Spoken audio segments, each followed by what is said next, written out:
So I'm in Overland, Kansas right now. We just spoke with Kem Bryan, who's a resident here, and she's had Lyme disease for the last 5 years. How has Lyme disease affected your family's life? It has affected our family.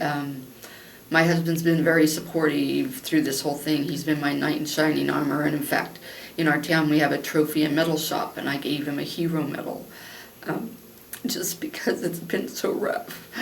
And he's had to bear so many burdens, and he's trying to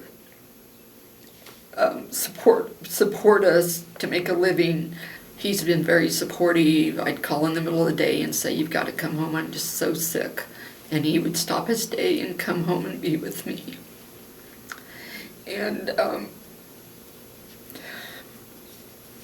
it's just been, at first, I don't think my family knew how sick I was. I didn't know how sick I was. And then as it's gone on, I think we found a new normal. They know that Mom may or may not be able to be at Thanksgiving. They know that I may or may not get to go out to eat.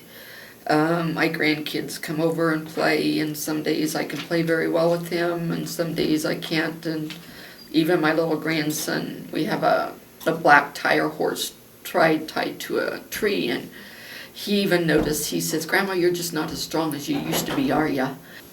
If you were to speak to a large audience about Lyme disease, what are some of the things you'd say?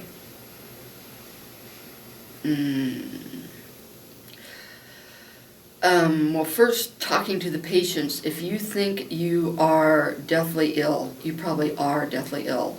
Don't take everything you hear in the medical profession as truth. If that was so, I'd be dead. Keep searching, look for answers, go on the internet. I found much more information and help going through a literate Lyme disease doctor than the mainstream. I'm not blaming mainstream. The medical profession has not educated our mainstream doctors to understand or diagnose this.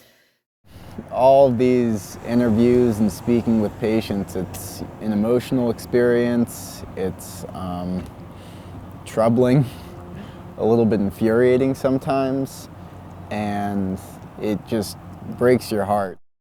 I just really want to get this right, so I want to tell their stories the right way and make sure that they're fully heard.